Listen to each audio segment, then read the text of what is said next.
Cümleten selamun aleyküm hanımlar. Divapatik YouTube kanalıma hepiniz hoş geldiniz. Bugün birlikte 2 şiş dikişsiz çok güzel bir patik yapacağız. Ben patiğimde krem, tarçın, sarı ve yeşil olmak üzere 4 tane normal patiklik ip kullandım. Dileyen sadece 2 renk ile de patiğini yapabilir. Hemen iplerimi kenara kaldırıyorum. Şişlerim 3 numara. Modelimizde hanımlar bu şekilde. Gördüğünüz gibi çok şık, çok güzel bir patik oldu. Patiğimizin hanımlar bakın hiçbir yerinde dikişimiz yok. Ben bu modeli Instagram'dan arkadaşım Funda'nın Örgü Dünyası sayfasından aldım. Hatta kendisinin YouTube kanalı da var. Bu modeli turnus işi olarak da video çekmiş. Turnus işi yapmak isteyenler de Funda'nın Örgü Dünyası YouTube kanalına bakabilirler. Bu patik benim elimin ölçülerine göre 37, 38 ve 39 numara ayaklar için uyumlu oldu. Hemen patiğimize başlayalım. Şu kenardan başlayacağız hanımlar. Krem ipimiz ile patiğime başlayacağım. Ben patiğime 22 ilmek olarak başladım. Krem ipimin ucunda şöyle küçük bir miktar ip bırakıyorum. 22 ilmek atacağım. İkinci ilmeğim. 3, 4, 5. Bu şekilde 22 ilmek atalım gelelim. 22 ilmeğimi attım hanımlar. Hemen şu kenarına bir düğüm atacağım. Patiğimizde baştan sona haroşa örgü uygulaması kullandım. Ben örgümüzün hem ön hem arka yüzünde düz örgü örerek haroşalarımı elde ediyorum. Kenar ilmeğini aldıktan sonra devamında gelen diğer ilmeklerimi düz olarak yani haroşa olarak örüyorum. Baştan sona düz örgü uygulaması yapacağım patiğimde.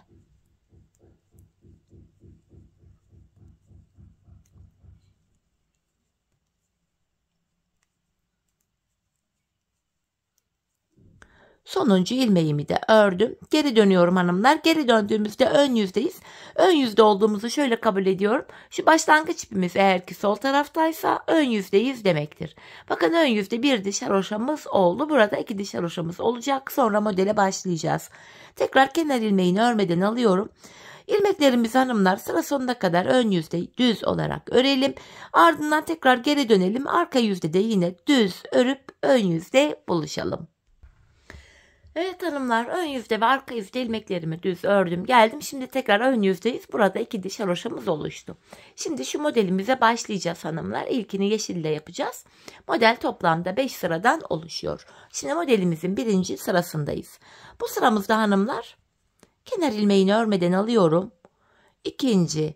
3. ve 4. ilmeğimi krem ipim ile ördüm. Şimdi yeşil ipimi ekleyeceğim buraya. 3 tane yeşil örüyorum. 1. Hemen yeşil ipimin ucunu kremime düğümlüyorum. Patiğim sökülmesin diye. Bir yeşilimi ördüm. Şu 2. yeşil ilmeğim. Şu da 3. 3 yeşilden sonra kremimi alıyorum. 7 ilmek krem örüyorum. 2, 3, 4, 5, 6 ve 7. Tekrar yeşilimi aldım. 5 tane yeşil öreceğim.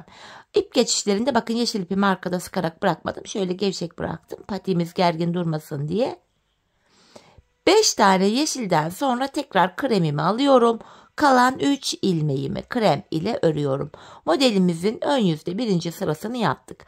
Arka yüzde ilmekleri gördüğümüz gibi örüyoruz hanımlar. Gördüğümüz renklerle. Kenar ilmeğinden sonra 2. ve 3. ilmeğimi krem ile ördüm. Arka yüzde renk geçişi yaparken ipleri arkada bırakıyoruz. Bakın şöyle çaprazlamasına kremin altından geçirerek yeşilimi aldım. Yeşil ilmeklerimi yeşil ipim ile haroşa örüyorum. Tekrar kremime geldim. Yeşili arkada bırakıp kremimi alıyorum. Arada 7 kremim vardı. 7 krem ilmeğimi krem ipim ile örüyorum. Yine haroşaya devam ediyorum.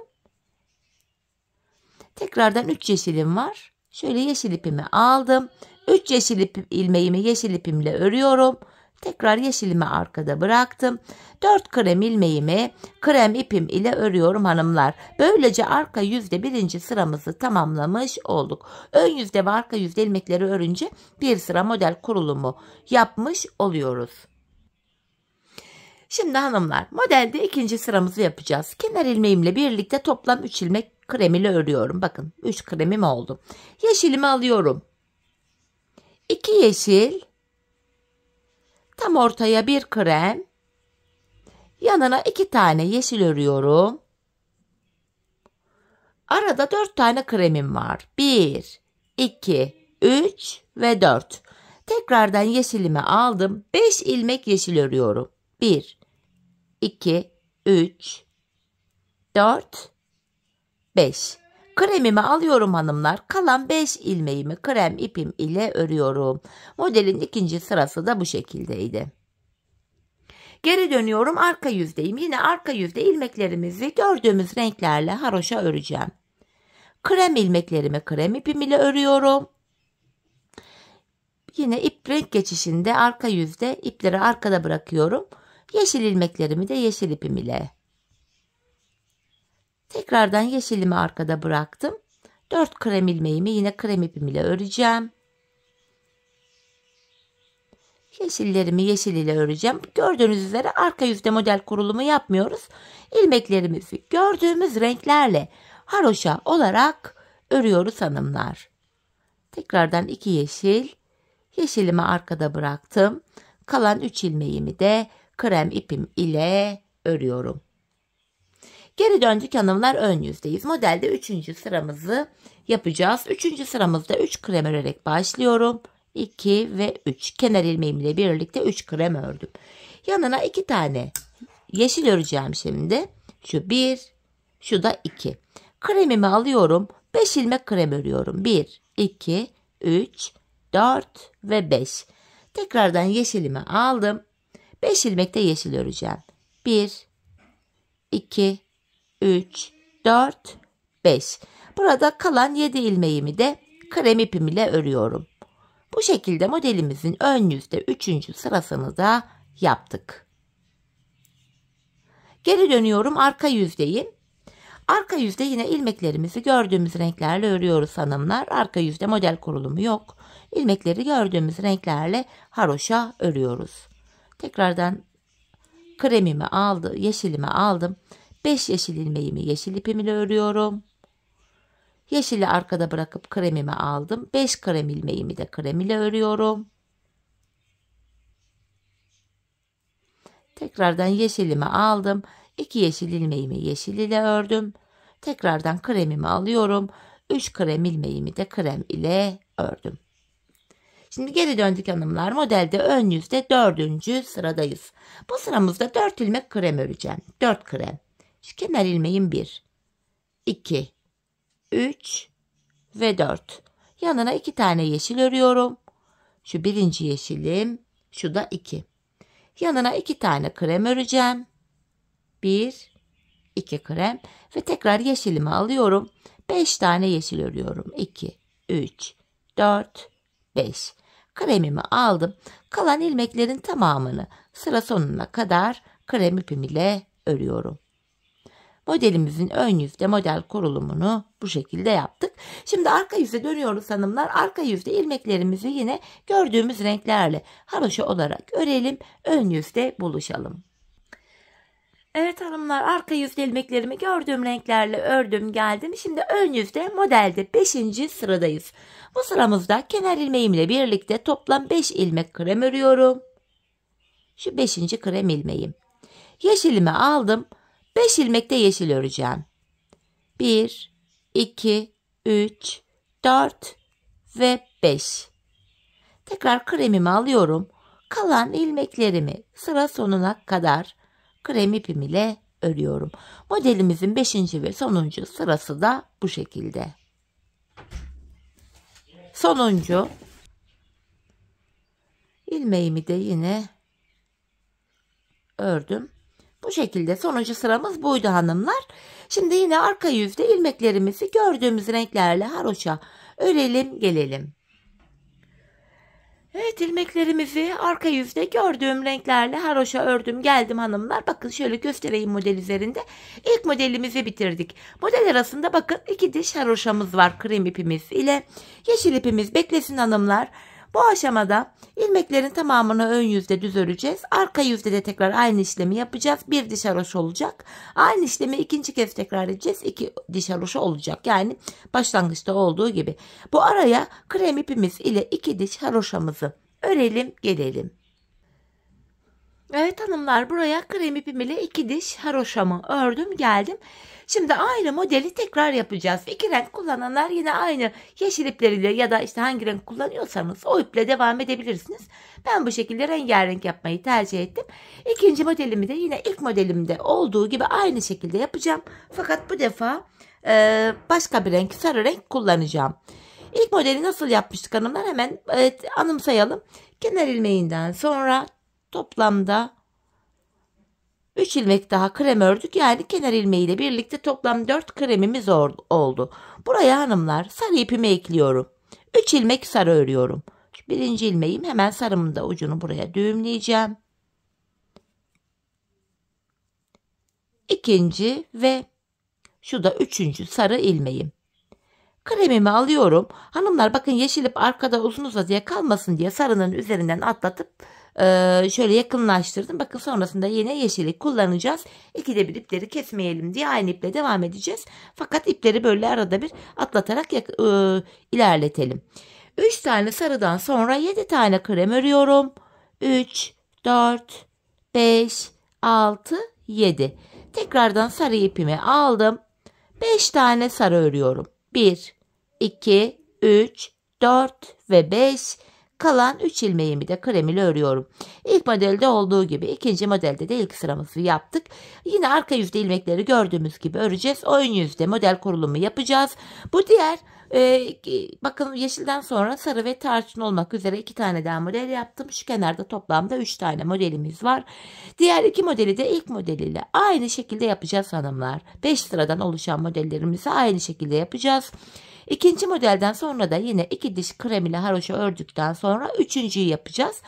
Üçüncü modelimizi de yaptıktan sonra yine 2 diş haroşa yapacağız ve patiğimizin ön bölümüne geçeceğiz. Bu aşamada hanımlar, bu ikinci ve üçüncü modeli yapamam, kafam karışır, modele bakarak da anlamıyorum diyenler varsa da ilk modeli yaptığım bölüme videoyu biraz geri alarak ilk modelin sıralamalarını takip ederek ikinci ve üçüncü modeli de yapabilirsiniz. Çünkü modelin her sırasını özellikle belirttim. Birinci, ikinci, üçüncü, dördüncü, beşinci sıra diye.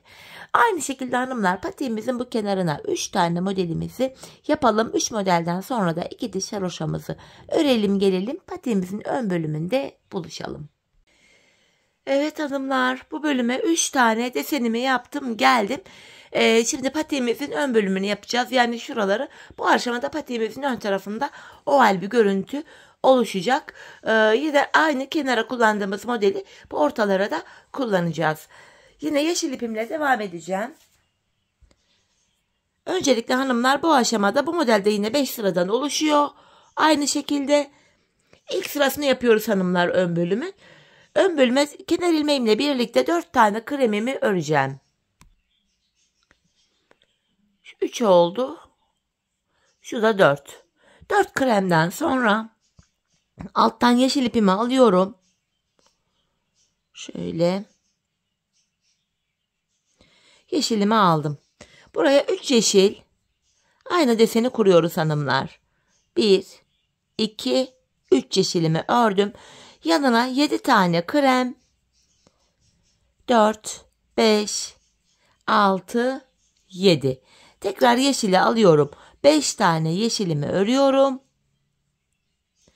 Son 3 ilmek kaldı. Onu örmeyeceğiz. Geri dönüyorum hanımlar. Arka yüzdeyim. Arka yüzde ilk ilmeğimi yine düz örerek başladım. İlmeklerimizi gördüğümüz renklerle örüyoruz haroşa olarak. Yine yeşilimi arkaya aldım. Kremimi alıyorum. Krem ilmeklerimi krem ipim ile, yeşil ilmeklerimi de yeşil ipim ile örüyorum. Tekrar yeşilimi aldım. 3 yeşilimi yeşil ile örüyorum. Tekrar kremimi aldım. Kalan 4 ilmeğimi krem ipim ile örüyorum. Geri döndük. Ön yüzde modelde ikinci sıradayız. 3 ilmek krem örerek başlıyorum. Kenar ilmeğim 1, 2, 3. Yeşilimi alıyorum hanımlar. 2 ilmek yeşil. 1 tane krem. 2 tane yeşil. Hemen yanına 4 tane krem örüyorum. 2, 3, 4 ve tekrar 5 tane yeşil. Bu yanlara yaptığımız modelin aynısını yapıyoruz hanımlar. Sadece modelden sonra sol tarafta kalan krem ilmekleri örmüyoruz. Şimdi 5 tane yeşilimi ördüm. Kenarda kalan ilmeklerimi örmüyorum. Geri döndüm. Yine arka yüzde ilk ilmeğimi örerek başladım. İlmeklerimizi gördüğümüz renklerle yine haroşa olarak örüyorum. Tekrardan yeşilimi kremimi aldım. 4 kremimi krem ile örüyorum. Hemen burada 2 yeşilim var. 2 yeşilimi yeşil ile örüyorum. Bir tane kremim var. Bir kremim krem ile örülüyor. Tekrardan 2 yeşilimi örüyorum. Yine yeşili arkada bıraktım. Kremimi aldım. 3 ilmeğimi krem ile örüyorum. Modelimizde hanımlar ikinci sıramızı da tamamlamış olduk. Şimdi geri dönüyorum. Modelde 3. sıradayız. Bu 3. sıramızda hanımlar 3 tane krem öreceğim. Kenar ilmeğim 1, 2, 3. 2 tane yeşil öreceğim. 1, 2. Tekrar kremi alıyorum. 5 tane krem. 2, 3, 4, 5. Ve tekrar yeşilimi aldım. 5 tane yeşil örüyorum. 3, 4 ve 5. Ardından geri dönüyoruz hanımlar. İlk ilmeğimi düz örerek başlıyorum. Yine arka yüzde hanımlar ilmeklerimizi gördüğümüz renklerle haroşa örelim gelelim. Evet hanımlar, tekrar ön yüzde ve modelde 4. sıradayız. Bu sıramızda kenar ilmeğimle birlikte 4 tane krem örüyorum. 2, 3, 4. Ardından yeşilimi aldım. 2 tane yeşil. Yanına 2 tane krem. Bu şekilde 2 krem ve 5 ilmek daha yeşilimi örüyorum. 1, 2, 3, 4, 5. Tekrar geri dönüyoruz hanımlar. Yine arka yüzde ilk ilmeği örerek başlayacağız. Diğer ilmekleri de gördüğümüz renklerle örelim gelelim. Evet hanımlar, şimdi ön yüzde ve modelde 5. sonuncu sıradayız. Bu şekilde 5 ilmek krem örerek başlıyorum. 4 ve 5. Yeşilimi alıyorum. Yanına 5 ilmek de yeşil örüyorum hanımlar. 1, 2, 3, 4, 5. Sonrasında geri dönüyoruz. Yine arka yüzde ilmeklerimizi gördüğümüz renklerle örüp gelelim. Evet hanımlar, arka yüzde ilmeklerimi ördüm. Şu an yeniden ön yüzdeyiz. Bakın ilk desenimizi bitirdik. Patiğimizin ön bölümünde hanımlar bakın modellerin aralarında bir diş haroşamız var. Yanlarda 2 diş haroşamız vardı. Ön bölümde bir diş haroşamız var. Şimdi yapacağımız işlem şu: krem ipimizi alıyoruz. 22 ilmeğimiz vardı. İlmeklerimizin tamamını ön yüzde sıra sonuna kadar haroşa örelim. Tekrar arka yüzde de yine haroşamızı örüp ön yüzde buluşalım.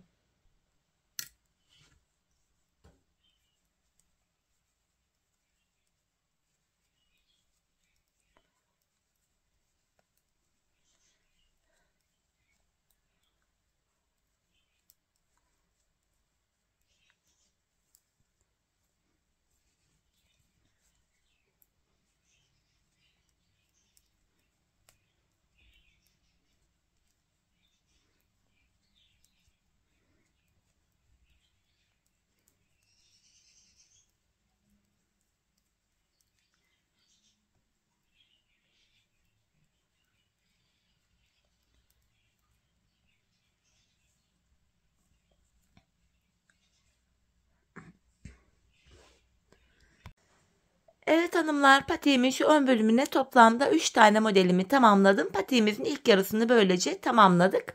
Şimdi bu ikinci yarıya geçeceğiz. Burada modelin yönü tam tersi olacak. Bu şekilde. Burada yine patiğin ön bölümünde renk bütünlüğü, renk uyumu sağlansın diye yine tarçın renk ipimle başlayacağım. Hanımlar, yapacağımız işlem şu: modelin tam tersini yapacağız. Bu model yine 5 sıradan oluşuyor. Ön bölümdeyiz. Modelin ilk sırasındayız. Kenar ilmeğim ile birlikte toplam 5 ilmek krem örüyorum. Ardından buraya 5 tane tarçın öreceğim. Şu alttaki yeşil ve sarı ipimi de tarçının üzerinden atlatarak şöyle yakınlaştırdım. Buraya 5 tane tarçın örüyorum. 4, 5. Geri dönüyoruz. Yine hanımlar, ilk ilmeğimi örerek başlıyorum. Arka yüzde yine ilmekleri gördüğümüz renklerle örüp gelelim. Evet, arka yüzde ilmekleri ördüm. Ön yüzde modelde 2. sıradayım. 4 tane krem örüyorum. 3, 4.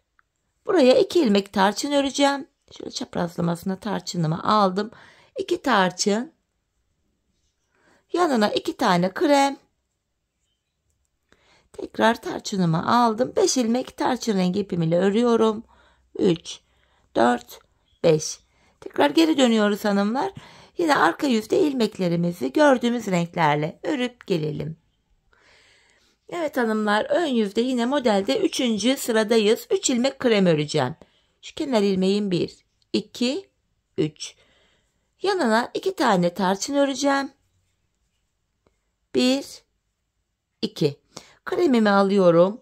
5 tane krem. 1, 2, 3, 4, 5.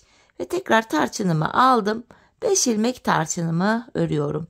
3, 4 ve 5. Ardından geri dönüyoruz hanımlar. Tekrar arka yüzde ilmeklerimizi gördüğümüz renklerle örüp gelelim. Evet hanımlar, şimdi tekrar ön yüzde modelde 4. sıradayız. 3 ilmek krem. Kenar ilmeğim 1, 2, 3. 2 tane tarçın öreceğim şimdi. 2 tarçın. 1 krem. 2 tarçın. 4 krem. 1, 2, 3, 4. Ve 5 ilmek tarçınımı öreceğim. 2, 3, 4, 5. Sonra geri dönüyoruz. Yine arka yüzde ilmeklerimizi örüp gelelim. Evet hanımlar, yeniden modelde ön yüzde 5. ve sonuncu sıradayız. 4 ilmek krem örüyorum. Kenar ilmeğim 1, 2, 3, 4. Tarçınımı aldım. 3 tarçın. Kremimi alıyorum. 7 ilmek krem. 1, 2, 3, 4, 5, 6, 7. Tekrar tarçın ipimi aldım. 5 ilmekte tarçın öreceğim. 2, 3, 4, 5. Ardından geri dönüyoruz. Yine arka yüzde ilmeklerimizi gördüğümüz renklerle örüp gelelim. Evet hanımlar, arka yüzde ilmeklerimi ördüm. Bakın buradaki ilk desenimizi de bitirdik. Yine burada hanımlar bakın model aralarında bir diş haroşamız var. Aynı modelden bakın buraya yaptığımız modelin aynısından 2 tane daha yapacağız. Yani toplamda 3 tane olacak. Yine model aralarında bir diş haroşamızı öreceğiz. Ardından sarı ipimle ikinci modelimi yapacağım. Sarıdan sonra yine bir diş haroşamızı ördükten sonra 3. modelimizi aynı şekilde yapacağız. Bu şekilde yine bu aşamada hanımlar şu ilk modelin yapılışını takip ederek videoda diğer 2. ve 3. modeli de kolayca yapabilirsiniz. Bu aşamada 3. modeli de bitirdikten sonra hanımlar, yani en son yeşil modelden sonra sarıyı yapacağız ve yeşili yapacağız. Yeşilden sonra yine bu defa 2 diş haroşamızı örelim gelelim. Çünkü patiğin diğer tarafındaki desenimize geçeceğiz. Evet hanımlar, patiğimin bu ön bölümünü tamamladım. En son şuraya da bakın, yönü bu tarafa doğru 3 tane modelimi yaptım. Şimdi artık 22 ilmek olarak diğer kenarımızı öreceğiz. Yine modelimizin yönü aynı şekilde böyle devam edecek. Bu şekilde hemen başlayalım hanımlar. Bu tarafın nasıl yapılacağını da göstereyim. Bu defa geri dönüşler yok. 22 ilmeğin tamamını örüyoruz. Bu aşamada hanımlar kenar ilmeğinden sonra 2, 3, 4, 5 ilmeğimi ördüm. 5 tane kremimden sonra bakın en son tarçın, sarı, yeşil yapmıştık. Tekrar tarçın modele geldik. Şu alttan tarçın ipimi alıyorum. Buraya 5 ilmek tarçınımı öreceğim. Şöyle arkadan gelmeyelim. Biraz geniş bırakalım ipi. 5 tarçınımı örüyorum. 5 tarçından sonra hanımlar geri dönmüyoruz. Şişimizde kalan ilmeklerin tamamını krem ipimiz ile haroşa olarak örüyoruz. Modelin 1. sırası ön yüzde bu şekildeydi. Arka yüzde ilmeklerin tamamını gördüğümüz renklerle haroşa örüp gelelim. Evet hanımlar, arka yüzde ilmekleri ördüm. Yeniden ön yüzde modelde 2. sıradayız. 4 krem örüyorum. Kenar ilmeği 1, 2, 3, 4. 2 tane tarçın öreceğim. Çaprazlamasına tarçınımı aldım. 2 tarçın. Yanına 2 tane krem. Ve 5 ilmekte tarçın örüyorum. 1, 2, 3, 4, 5. Kremimi aldım. Kalan ilmeklerimizi hanımlar sıra sonuna kadar krem ipimiz ile örüyoruz. 2. sıramız da böyle. Yine arka yüzde ilmeklerimizi gördüğümüz renklerle örelim gelelim. Evet hanımlar, yeniden ön yüzde modelde 3. sıradayız. 3 krem örerek başlıyorum. Kenar ilmeğim 1, 2, 3. Tekrar tarçın rengi ipimi aldım. 2 tarçın öreceğim. Yanına 5 tane krem. 1, 2, 3, 4, 5. 5 tane de tarçın. 2, 3, 4, 5. Kalan ilmeklerimizi krem ipimiz ile örüyoruz. 3. sıramız da bu şekilde. Şimdi arka yüzde yine ilmeklerimizi gördüğümüz renklerle örüp gelelim. Evet hanımlar, tekrardan ön yüzde modelde de 4. sıradayız. 3 krem örüyorum. 1, 2, 3. Buraya 2 tarçın, 1 krem, 2 tarçın, 4 krem, 2, 3, 4 ve 5 tane tarçınımı örüyorum. 3, 4, 5. Kalan 5 ilmeğimi de krem ipim ile örüyorum. 4. sıramızı da bu şekilde yaptık. Arka yüzde ilmeklerimizi örüp gelelim. Evet hanımlar, şimdi de modelimizde ön yüzde 5. ve sonuncu sıradayız. Kenar ilmeğim ile birlikte 4 krem. Şu 4. kremim. Buraya 3 tane tarçın öreceğim. 1, 2, 3. 7 tane krem. 4, 5, 6, 7. Ve 5 ilmek daha tarçın örüyorum. 1, 2, 3, 4, 5. Kalan 3 ilmeğim krem ile örülüyor. Son sıramız da böyleydi. Arka yüzde yine ilmekleri gördüğümüz renklerle örelim gelelim. Evet hanımlar, arka yüzde ilmeklerimizi ördük. Buradaki ilk modelimizi tamamladık. Şimdi model aralarında yine kenarlarda ikişer dişer roşa öreceğiz krem ipimizle. Bakın buralarda da yine ikişer dişer roşamız var. 2 dişer roşadan sonra tekrar diğer modeli yapacağız. Diğerini de sarı ile yapacağım. Böyle tekrar 2 dişer roşa örüp son modelimi de yeşil ile yapacağım. En son modelden sonra artık renk iplerimizi keseceğiz hanımlar. Çünkü patiğimizin devamında ana renk ipimiz olan krem ile devam edeceğiz. Bu şekilde toplamda 3 tane modelimizi yapalım. Hani dediğim gibi bu 2. ve 3. modelde kafanız karışacak olursa ilk modelin sıralamalarını takip ederek 2. ve 3.'yü de yapabilirsiniz. 3. modelin bitiminde yine krem ipimizde 2 diş haroşamızı örelim gelelim hanımlar. Ardından kesim yapacağız ve tabanımıza başlayacağız. Evet hanımlar, patiğimin bu kenarındaki 3 modelimi de bu şekilde yaptım. 3. modelden sonra 2 diş haroşa ördüm krem ipim ile. Şimdi ilmeklerimizi keseceğiz hanımlar. İkişer ikişer toplayarak ilmekleri kesiyoruz. Bu aşamada biraz esnek, gevşek bir kesim yapalım. Patiğimizin arka bölümünü örerken bu kesim yaptığımız ilmek yerlerinden ilmekler çıkaracağız. İlmekleri kolay çıkartabilmek için gevşek bir kesim yapmamızda fayda var. İlmeklerimizi bu şekilde kesiyoruz hanımlar. Hepsini keseceğiz. Sonrasında da tabanımıza başlayacağız.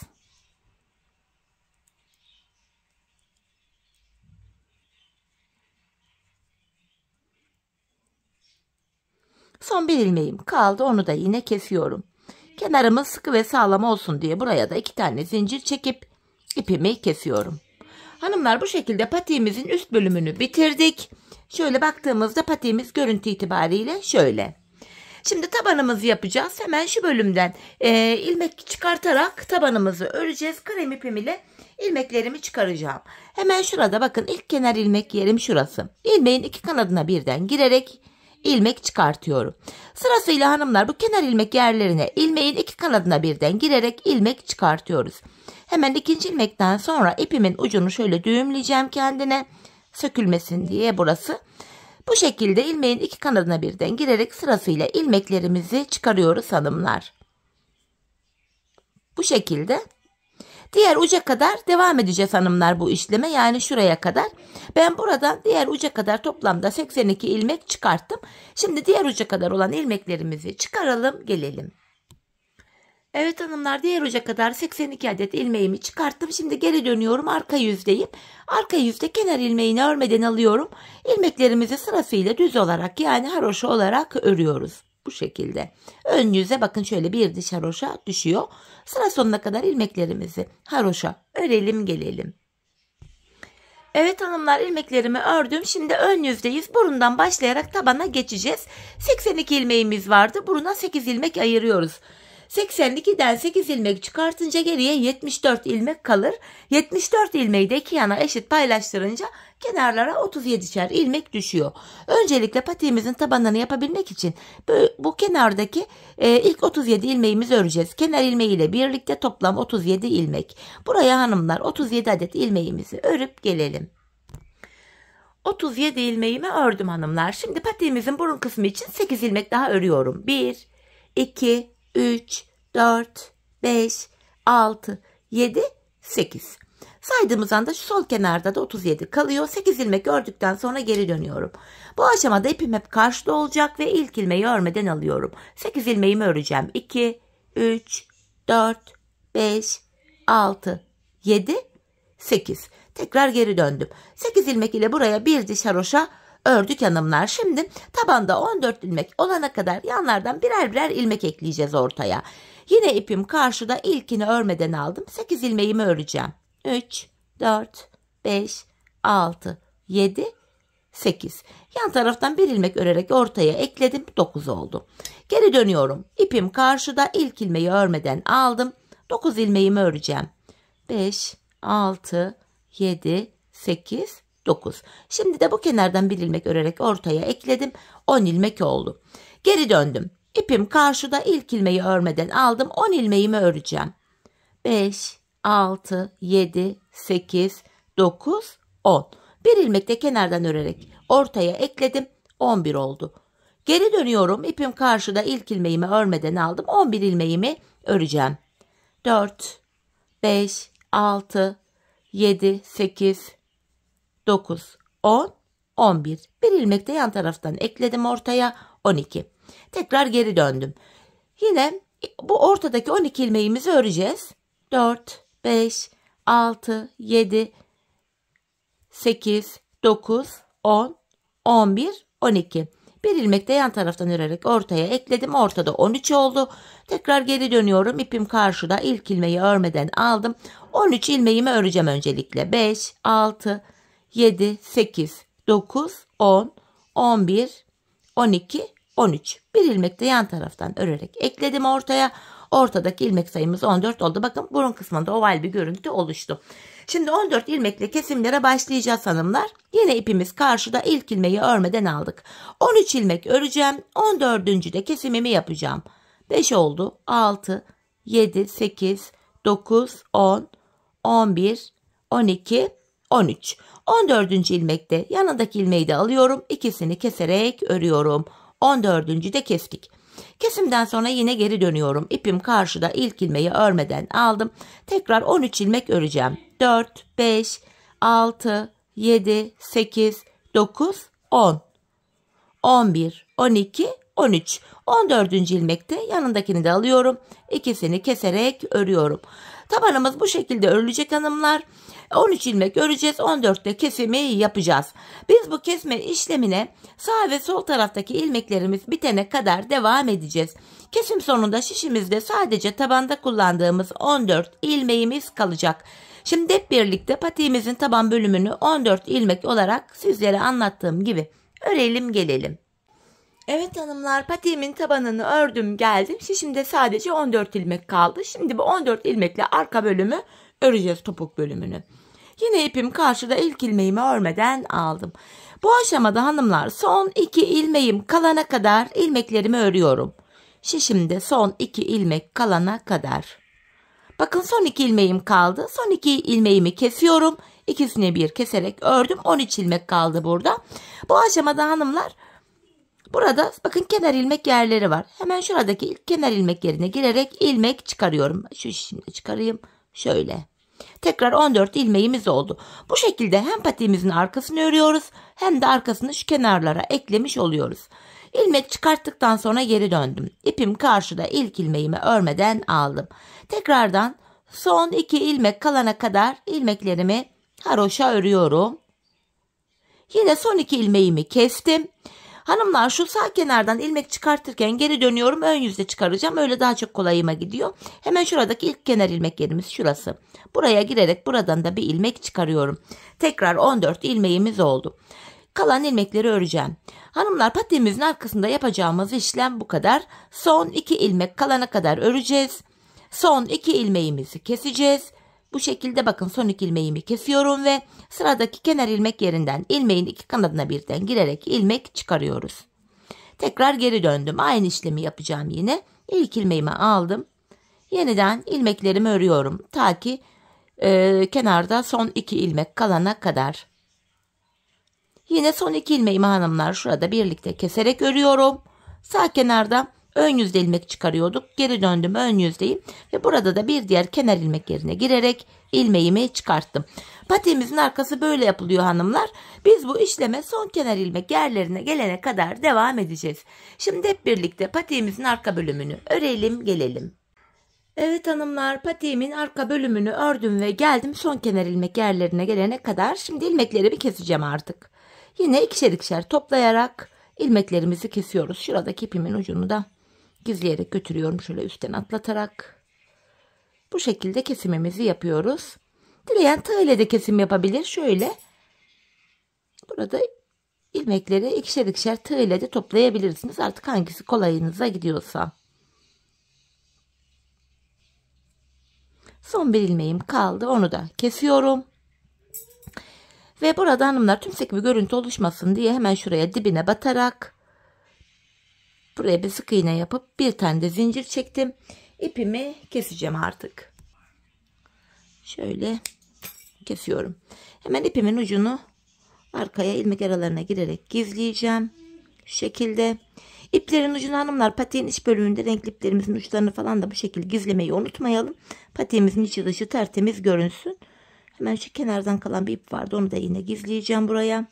Patiğimizi bu şekilde bitirdik hanımlar. Bir de patiğimin kenarına şöyle, kenarımız sıkı sert dursun diye kenar oyası yaptım. Patiğimin içinde kullandığım renklerle. Kenar oyamın ilk sırasında yeşil ipimi kullandım. Şöyle yeşilimi alıyorum hanımlar.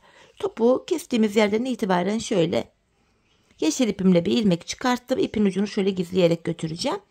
Bir zincir çekerek burayı sabitledim. Sık iğne yapıyoruz. Sıradaki kenar ilmek yerine batarak ilmek çıkarıyorum ve tığımdaki ilmeklerimi topluyorum. Normal sık iğne tekniği ile kenar oyamızın ilk sırasını bu şekilde yapıyoruz, gördüğünüz gibi.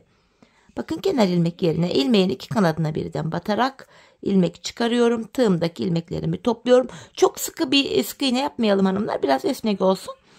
Yoksa çok gergin durur patiğimizin boğaz kısmı. Patiğimizin çevresini bu şekilde ilk başladığımız yere kadar dolanıp gelelim.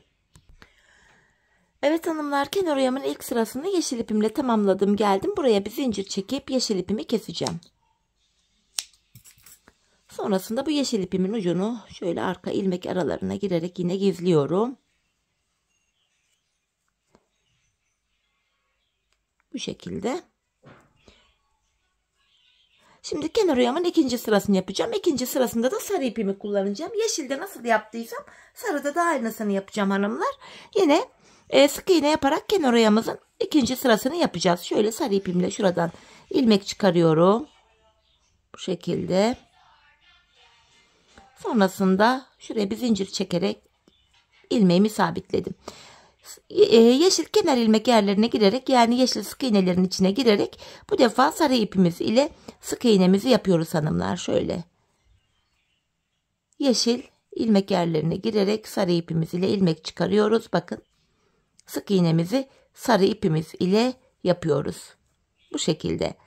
Yine patiğimizin çevresinde aynı şekilde dolanıp gelelim. Evet hanımlar, sarı ile kenar oyamı tamamladım. Şimdi de tarçın rengi ipim ile kenar oyamda son sırayı yapacağım. Bu sıramızda hanımlar ters sık iğne yöntemi yapacağız. Şöyle tarçın ipim ile bir ilmek oluşturdum. Tam şu son sarı ile yaptığımız ilmek arasına girdim, yanlış yere girdim. Hemen şuraya girerek bir ilmek çıkarıyorum. Bu Bu şekilde ilmeğimi buraya şöyle sabitledim. Geri geri giderek ters sık iğne yöntemi yapacağız hanımlar burada. Bakın bir gerideki sarı sık iğnenin içine girerek ilmek çıkarıyorum. Tığımdaki ilmekleri topluyorum. Bir gerideki sarı sık iğnenin içine girerek ilmek çıkarıyorum ve tığımdaki ilmekleri topluyorum. Kenar oyamızın 3. ve sonuncu sırasında ters sık iğne yöntemini kullanıyoruz. Geri geri giderek sık iğnemi yapıyorum. Ters sık iğnede zorlananlar varsa da yine düz sık iğne yöntemiyle de kenar oyasını yapabilirler son sırada. Bu şekilde. Yine patiğimizin çevresini bu şekilde ilk başladığımız yere kadar yapalım gelelim hanımlar. Evet hanımlar, tarçın rengi ipimle de kenar oyamı tamamladım. İpimin ucunu kesip arkaya gizledim. Bu şekilde patiğimizi tamamladık. Bakın hanımlar, patiğimiz duruşu itibariyle şöyle. Haroşa örgü olduğu için bakın gayet esnek, ayağı saran bir model oldu. Hemen manken oyama da giydireceğim. Birlikte ayakta da görelim. Ayaktaki duruşuna da bakalım. Ben çok beğenerek yaptım. Çok severek yaptım. Çok da güzel bir model oldu. Yapacak olanlara da şimdiden kolay gelsin diyorum. Evet hanımlar, patiğimizin mankendeki duruşu da bu şekilde gördüğünüz gibi gayet ayağı saran bir model. Dikişsiz, kullanım yönünden rahat. Patiğimizin topuk kısmı, diğer kenarı model bu şekilde. Evet hanımlar, yine birlikte güzel bir modelin daha sonuna geldik. Umarım sizlere faydalı, hoş bir video olmuştur. Yeni modellerde, yeni videolarda buluşmak dileğiyle. Şimdilik hoşça kalın, sağlıcakla kalın.